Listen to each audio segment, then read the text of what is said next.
it has to do with you being in a life where you're not submitted to God or anything like that. You're living off of your trauma. You're living off of your day to day. You're living in this world with worldly rules, right?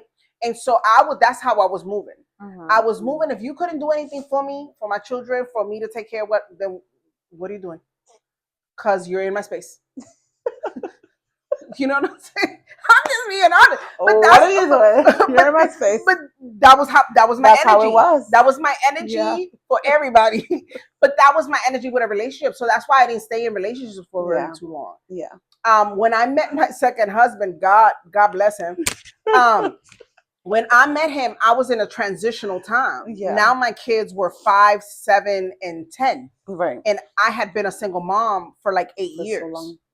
And I was moving how I wanted to move, when I wanted to move, and with whoever I wanted to move. Right. My kids didn't have no idea because I kept my personal life very private for my children. Because that was very important to me, that my kids would not experience me in a lot of relationships. So the next time they saw me in a relationship had been 5 years later when I met my ex-husband. But in my brain, I'm still in the mentality of I'm in transition. I don't got time for you. And he was a very persistent person, very lovely person, very persistent. So my next thing is, what can you do for me? Because if you're going to take up my time, you're going to have to do something for me. You're going to have to take something off my plate. And as lovely and as nice as he was able to present certain things that I needed at the time. And then because of that, I did have love for him and everything like that. He was the only other person that met my children. And so he was very involved with me and my kids and stuff like that. And then I got comfortable. I'm like, oh, he doesn't push me too much to change who I am. He doesn't, this is another thing. He didn't really hold me. No, he didn't hold me accountable. Exactly. So he was like, this is who she is. You know what I'm saying? We're just going to roll with the punches and just let her do her thing. But I did the same thing to him. Like, there's certain things that I don't think are good, but I ain't bothering you because you ain't bothering me. As long as you ain't bothering me, I ain't going to mess with you. I ain't going to, you do your thing. But time go by and you are very ignorant to the lie of the enemy, right? Because that wasn't productive for him and it wasn't productive for me. It didn't make our relationship grow, right? Because it just isolated me more to be me, and I would just let him be him. Right. And if we so happened to pass by, we did. And I think that's the reason why we stayed married as long as we did, was because he worked a lot, I worked, I had the kids, and so it was just this. Right. It wasn't until the kids were out of the house that I was able to, the kids were out of the house, 1, 2, now I'm by myself. Now it's me and Jesus in the house. Jesus. It's just me and the Lord. And God was like, like, you've been hiding behind being a mom and being busy and all this stuff, and you've neglected our relationship. You have a drive-by relationship with me, like you do with everybody else. Yeah. And I'm not for that. Right. What did they say? That's for the birds. God is like, I ain't trying to work with you like that, girl. That's for the birds. That's for the birds. God is like, yo, you've hid enough and you ran enough. You're hilarious. You know what I'm saying? You've ran enough. You have been hiding and using everybody as an excuse. Now it's you and me. What we gonna do about it? Your husband's not even here. Your husband's working. Like, you're always alone. Yeah. And I had to face that. That's when the realization of, wow, I'm so unhappy with myself. Yeah. I'm so unhappy in this marriage. Right. I'm so unhappy. Oh my God, I probably made these crazy mistakes, and my relationship with the Lord started getting better. And I started realizing where I had done wrong. Yeah. And I was not accountable, and I was not present in all these things, and I was selfish in all these things. Right. And so it ended up being that, we ended up divorcing for different reasons. But I had already started that process before we got divorced. And before we even got divorced, I even got to the point where I was like, God, if you want this relationship to work, I'm willing to do the work.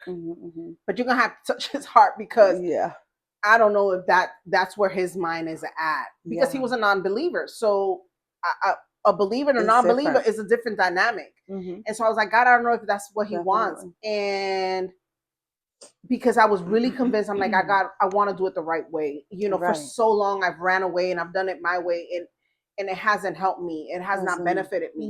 And I don't want to be a lonely person in a room of people. Yeah.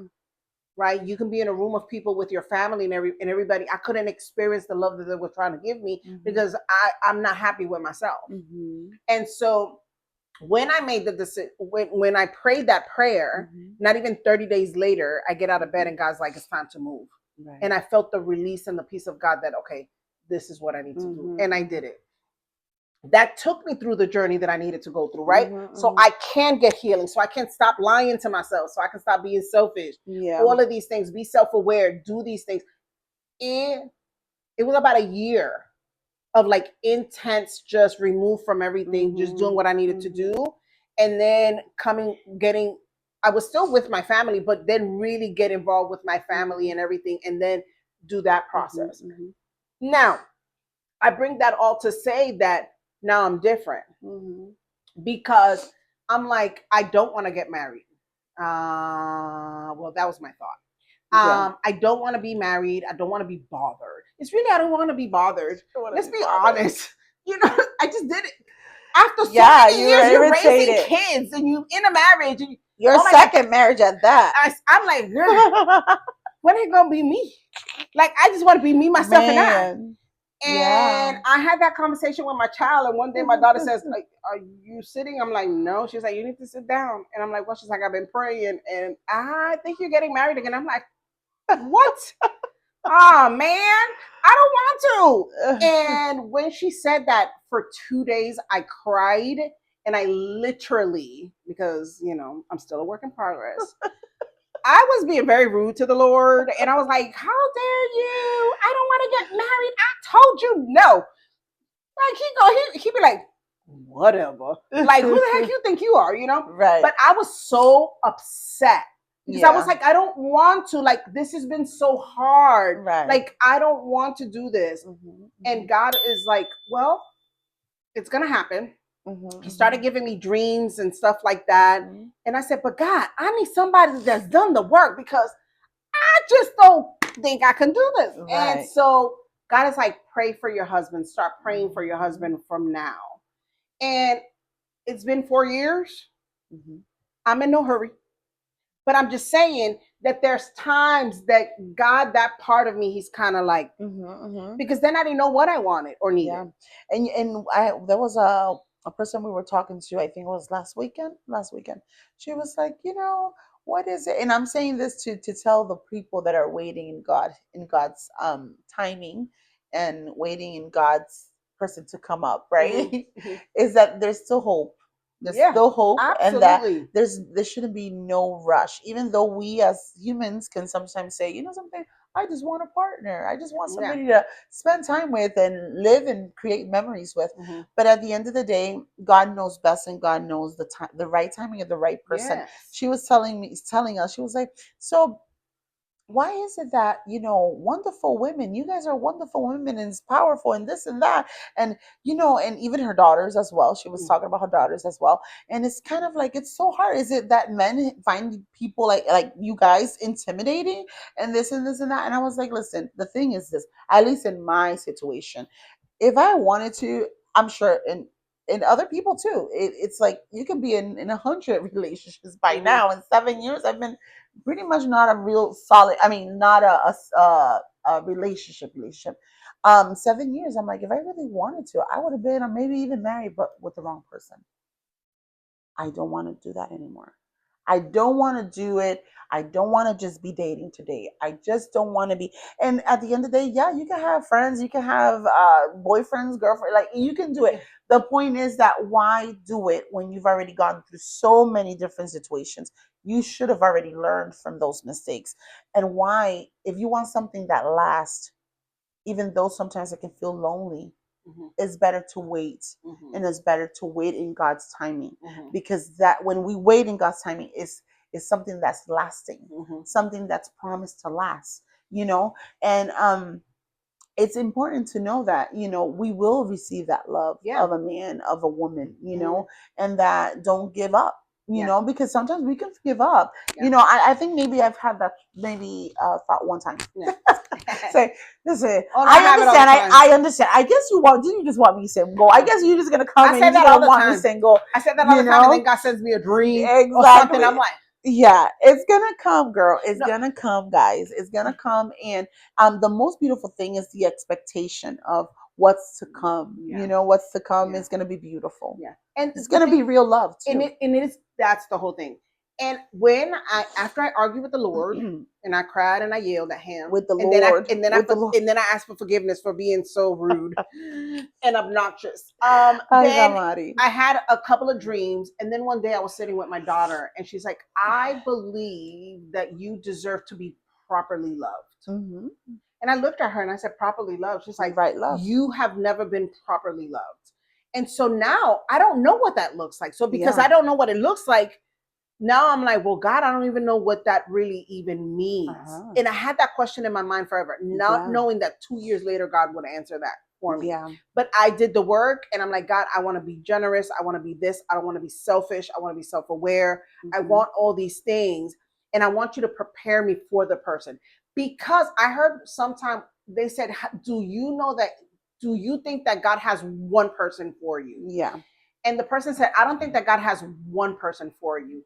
I think is a combination really of God's timing, and then because there is attractions. He allows, you have your preferences and you have your attracted. You're attracted, but God can't speak into be like that is a good choice for you. It doesn't have to be the one. Exactly, that is a good choice that is going to work well with what I have for you. Exactly, I've called you for something, and this person would be a great addition to that because their heart posture is the same. I think that we had a conversation one time. I'm not going to say specifically who it was, but we had a conversation. They were like, when I was in ministry, I knew that this was my person, that God told me this was my person at the time. But things happened and we got divorced. So I felt that means my purpose went with it because we were doing it together.